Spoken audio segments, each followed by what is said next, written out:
Lads, lasses, and all of God's masses, welcome back. My legal name is C2A, and this friend here that I'm holding with two hands because of how extraordinarily heavy it is the Warm Audio 44.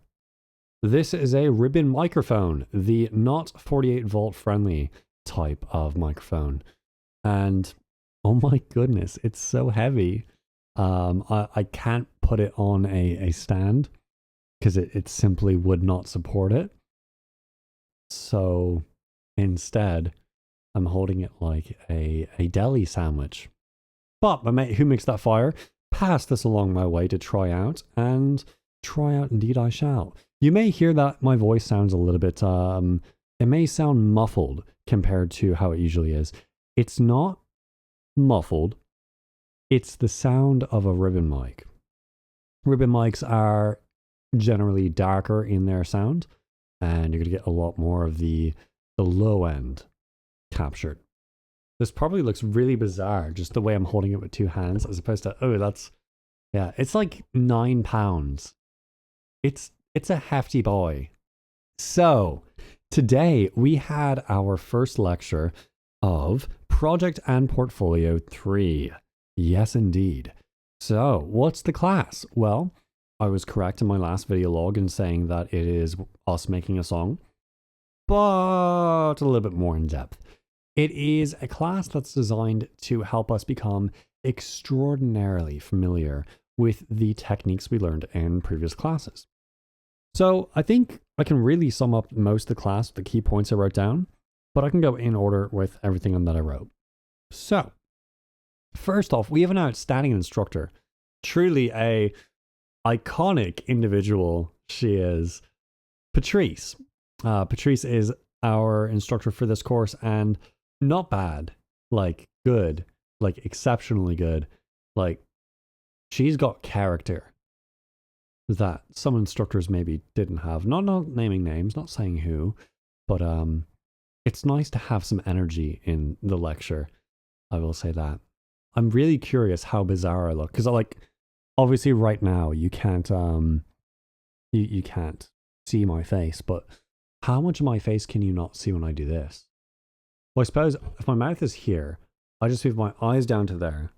Okay, you can see my mouth. Optics, angles, very fun. I don't know, it's just strange holding a microphone with two hands because it's 9 pounds and I don't have a stand for it. But seriously, who makes the fire? I appreciate letting me try this thing out. It is very cool.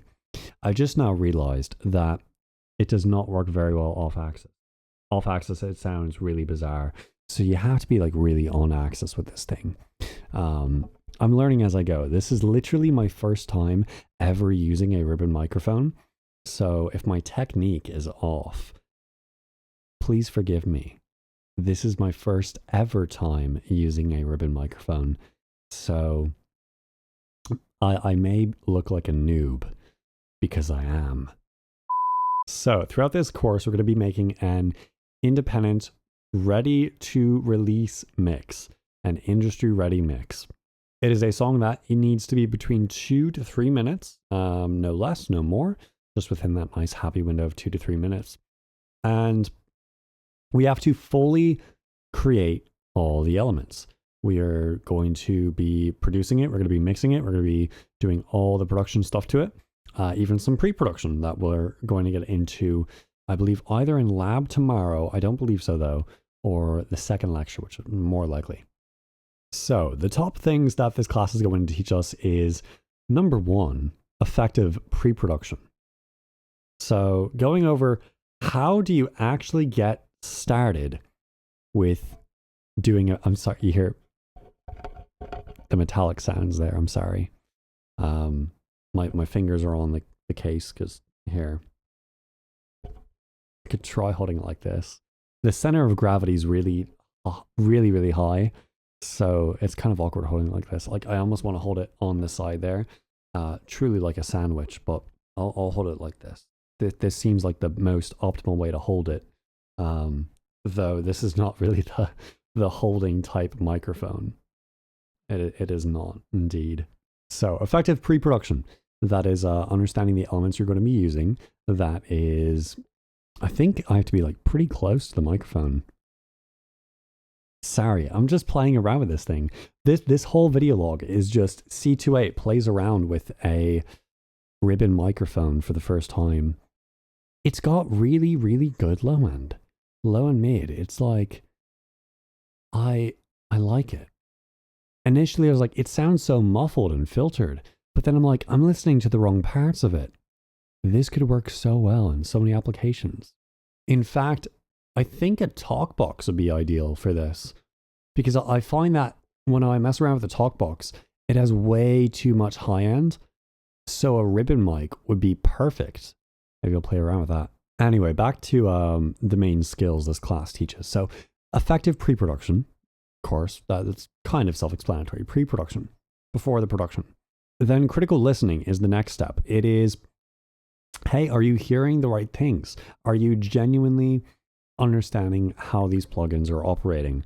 We kind of touched on that with our mixing techniques class, where we were given kind of subjective critiques, where it's like, all right, just make it sound like this. Not like a very direct, put this on.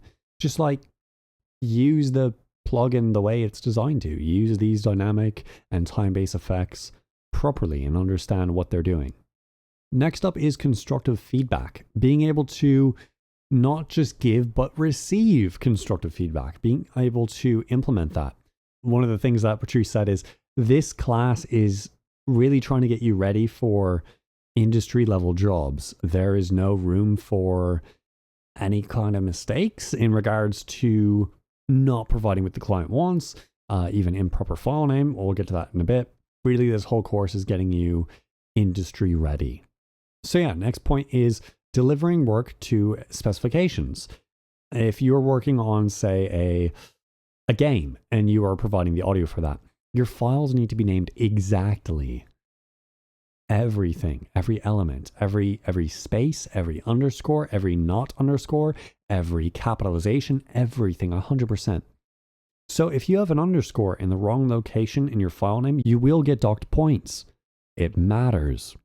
And the last little thing here is being able to manage a production on a short time frame. Being able to meet what are not due dates, but deadlines. These are points at which, if you don't have the product, bad things happen in the industry. Like when you're out, you're not in an educational environment. Like when you don't deliver to the client, it's called a deadline. You don't become the first word of that word, deadline, but you may not get work with that client ever again. So there's pretty much no late work accepted in this course. Honestly, at the point we're at in Full Sail, I think it should be there is no late work accepted. There have been previous classes already that have been very upfront. There is no late work. You cannot give me anything for a grade. You give it to me for GPS though, so you still need to get the work done, but you won't get a grade for it. Not 100% the case with this course. In this course, I believe you get 20% marked off, and then after however long, it's just not accepted at all. I think it's a week, something like that. I don't exactly recall the numbers, but you know, I don't plan to submit work late. In fact, if anything, early. So not really a concern of mine.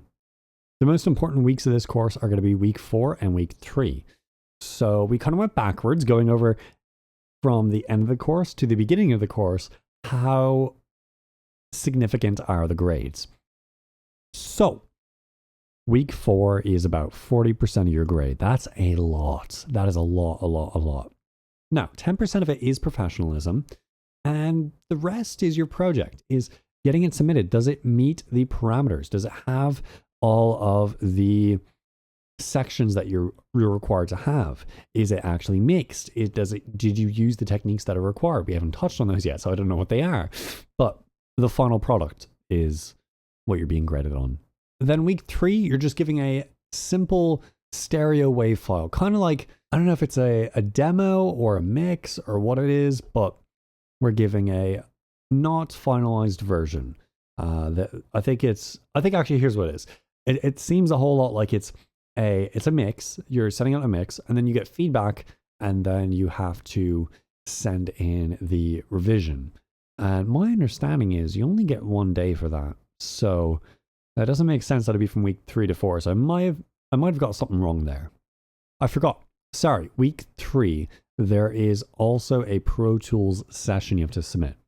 Now, I won't use the colorful language that was given, but we'll say no nonsense stuff. It's very simple to do. You don't need to worry about adding tempo mapping. You don't need to worry about adding in markers or coloring things.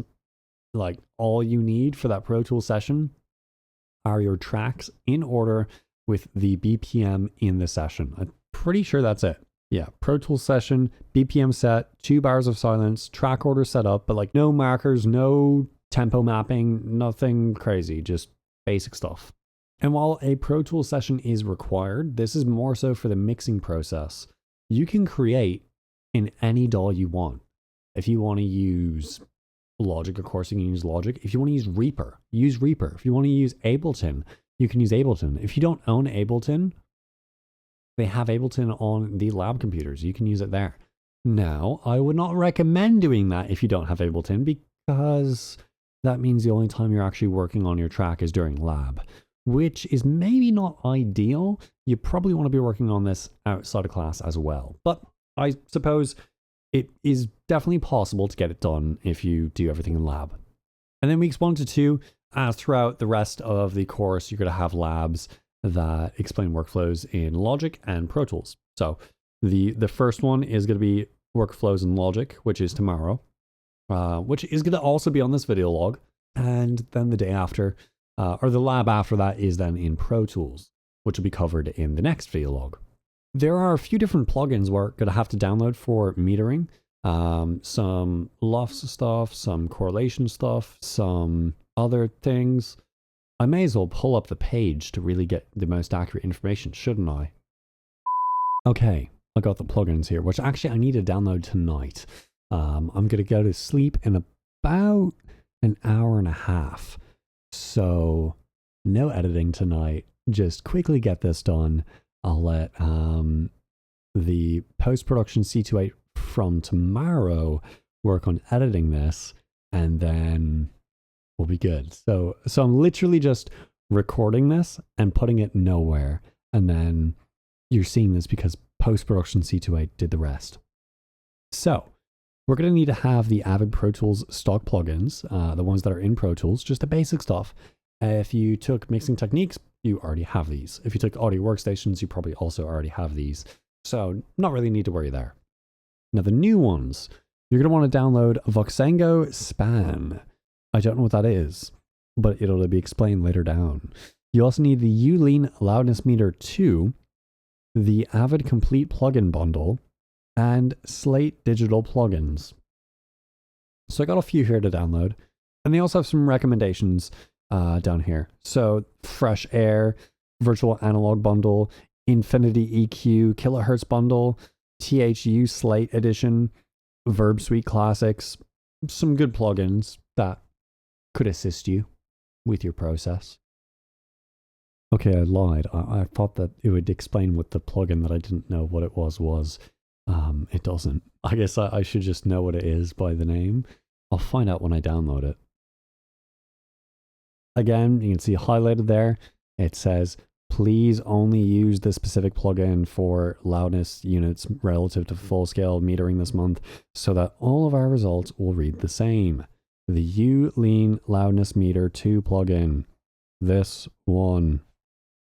Use it. I have Hawkeye. It might be better. I'm not going to use Hawkeye because I follow directions. Then we had a bit of a break. I got some Taco Bell. I was happy. Had the Crunchwrap Supreme for the first time in a while. Realized that it's got some fun sauce in it. And back to on topic now. We touched on updates. macOS updates. Set them to not automatically happen. Security updates, maybe that's okay. But be cautious. Just turn off automatic updates as of now. macOS Sonoma is supported by Pro Tools. That was not the case for quite some time. It took Avid about 6 months to get up to date, which is bloody ridiculous. If you want to be pro software, you have to be compatible with the OSs that are in the industry. And there are 2 of them. Studios aren't using Linux, they're using macOS and Windows. Two operating systems you have to remain compatible with. And most people are using a Macintosh computer. So why would you not stay up to date if you want to be pro software? It's mad. Avid, step up your game. But anyway, we are told beware because of exactly that. Because Avid has not stepped up their game and many other pro people have not. Despite trying to be pros and professional and, remaining compatible with the systems that the customer base is using and relying on for their products. If that was a person, your only purpose was to make compatible software, I would fire you if you did nothing for 6 months. Why am I paying you? It dumb. It no makes sense. Last little thing here, we touched on some sample rate stuff, some fun little audio nerd stuff that we get to enjoy. I say that not sarcastically because I did enjoy it. There's a fun little formula that Patrice showed us. It is this. If you want to calculate the file size of your audio file, you can do this. So take a look at your sample rate, your bit depth in bytes, the number of channels you have, and the time in seconds. Multiply all those straight across, and you will get the file size. So, for example, we had here, if you have 1 minute of CD quality audio at 44.1 kilohertz with a sample rate of 16 bits in stereo, multiply all that across, you get about 10 megabytes. And you can do this for anything. So if you go into, say, a minute of audio at 48 kilohertz with a sample rate of 24-bit in stereo, it goes to about 16.5 megabytes. And of course, the higher quality you go, the more things you're capturing, you're going to be eating up more storage per second, per minute, per hour, per however long your file is.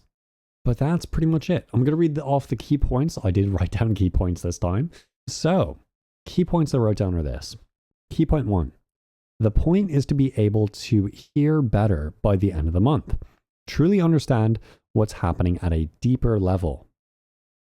And trick your brain to hear things in a certain way. It takes time to learn things. So think of the moment it clicked when you're like, oh, I understand what compression is doing. When you finally hear compression, you're like, oh, I do have the stupid. Yes, of course that's doing a thing. But previously you were like, I don't hear any difference. Now, in fairness, sometimes it's bypassed, and that's your fault still. But when it's not bypassed and you don't hear it, it takes some time maybe to understand what it's doing. But I think the biggest problem is people aren't explaining what compression is doing. It's making let me put it in noob terms. These are not proper professional audio terms. You ready? It make the volume the same throughout entire time. Let me tell you again. Compression do what? Compression do make volume same throughout all time. We good? Cool. Now we understand compression. Good job. See if you can hear it. Next key point I wrote down, just a personal moment that was brought up by Patrice. Sometimes an overanalyzed mix is worth resetting. Start from the beginning. Do it over again. I think I have a few mixes where this is definitely the case, where I have perhaps overmixed it a bit and I just overthought, too many things going on, and wiping it clean would probably be ideal. I think Celestial Waltz is one of those songs where just I have so much stuff going on, but I've got the final mix done. I just need to master it better. Once I get a quality master that I'm happy with, then push it out. Next up is Avid Play. It is a music distribution service that Avid has. And what makes it special is you get infinite Atmos mixes that you can upload. A lot of platforms are going to charge you $50 per Atmos mix. That's insane. With Avid Play, for $50 per month, so it's pricey, you get unlimited mixes. So this is probably not a thing that you want to get if you're, say, not as active as someone crazy in the industry, but if you are quite the active producer, making lots and lots and lots and lots of stuff, this could be a really nice way to save some money on sending out Atmos mixes. Another good key point is to start getting into good habits with pre-production, active production, post-production, and final submission. If you can make good habits now, you'll be fine once you get your audio gig. And on that point, the next one is get them. We already have the skills necessary to be an audio editor. Do it. Record audiobooks, edit audiobooks. Like, do it. You got plenty skill if you're at this point in your Full Sail journey. So do it. You're way past the audio certificate at this point. And with that, that is all I have. So I'm going to move on to day 2 C28 with Lab. Hopefully we can get some live video as well. So this will be the last you hear of me. I don't know how to transition out. We've not done this before. I mean, we kind of did it with the Hall of Fame stuff. So on to the live C28. Hello, it's me from the future. Bula.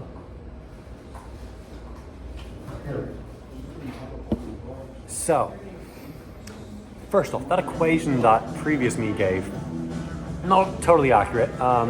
There's a bit more to it, which I'm going to force myself to edit later in with this segment. But now that that segment's over, yeah, today, quite a lot of stuff, quite busy. So started at 9 a.m. and didn't actually get out until around 1400. My goodness, attention to detail is so important. I've been here since 9 a.m. 9 a.m. I've been here since 9 a.m. Oh my goodness. Oh my goodness. I think in part just to kind of having fun in the studio with my mates, but it was probably good. Got to mess around with some new equipment and understand some different signal flow, different routing. See that line is down. So if we have line down, then that means the mic input is not going to work. So we need to take line out, and now my little microphone will work. If you have a condenser microphone. So what was the project? What were we doing? So all day, essentially we're recording 2 different things in 2 different areas. So on our laptop, we're recording some stuff with the Big 6 console that looks like this. We're using that to record in some takes from our microphones of us just clapping. 1, 2, 3, 4, 2, 2, 3, 4. But no dub over. We only dub over on a separate take, which we do just say 1, 2, 3, 4, and there's music in the background. And it's us just counting the measures is all it is. And then once that's done, we do the same process, but with their microphone through the, I forget what it's called, but there's a, I'm going to circle it right now in a frozen image. This. That little thing that was circled for a bit. The name, of course, is Sphere. But that thing, we had audio routed through instead of the Big 6. And we just did the exact same thing on the lab computer as opposed to our laptop. So, simple stuff really. It was just all the routing and getting things perfect and getting the names just right. It took quite some time. I think the workflow will be a lot faster next time. Plus, just maybe a little bit more focused. But yeah. But I was very excited when I got out. It felt good. like this. So, needless to say, it was a bit of a stressful day of getting stuff done right. Because everything, again, has to be absolutely exact. So, yeah, glad that's all done. I'm not gonna go straight home to record the stuff that you just saw. Instead, I'm gonna go to a kava bar because I need to relax. It's my birthday after all. I should not be this stressed.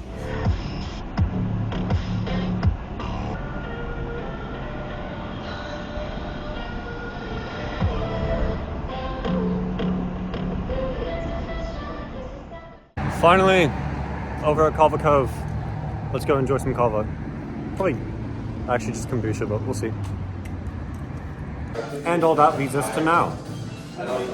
Welcome to now, where I have some hemp-infused kombucha. It's good. Very tropical. But yeah, Kava Cove Lounge, top tier. Like, love this place.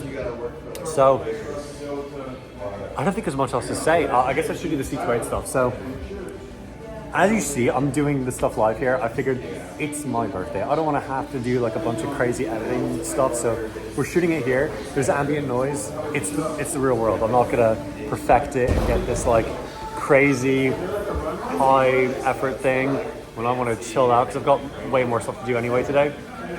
So yeah, busy relaxing at the moment until later I have to do other things. But there's another class.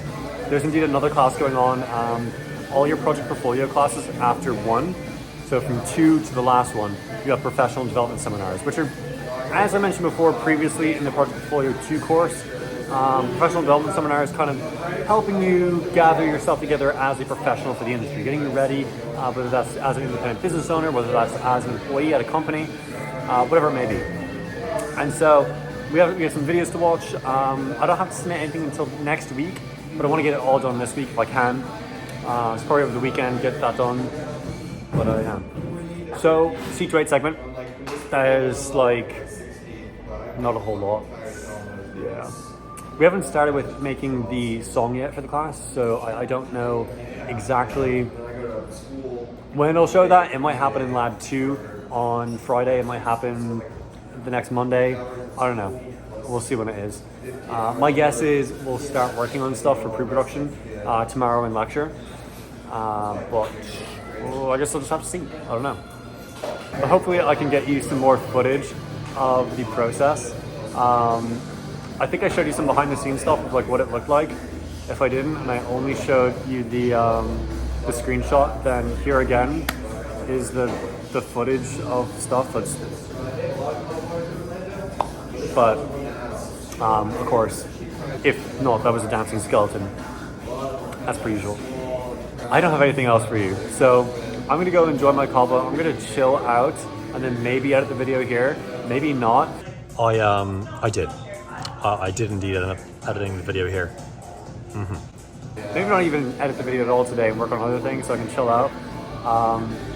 Yeah, 24. So if you enjoyed today's video, you can of course subscribe and YouTube will give you more content like this from myself and others. If you super enjoyed it, become a Control Voltage. Join. $5 a month helps out tremendously. Access to the Discord server, early access to videos, behind the scenes content, and more down the line. It's super fun. Of course, assuming you enjoy the content. If you don't, it's probably not for you. If you have any questions or comments, you can of course leave those in the comment section below and I'll get back to them. Post them in the space if they're really cool or interesting. I think people should see them. But that is it. So I hope you all take care of yourselves. God be with you and goodbye, YouTube. I am so tired. I can't wait to relax more. Deep breaths, deep breaths.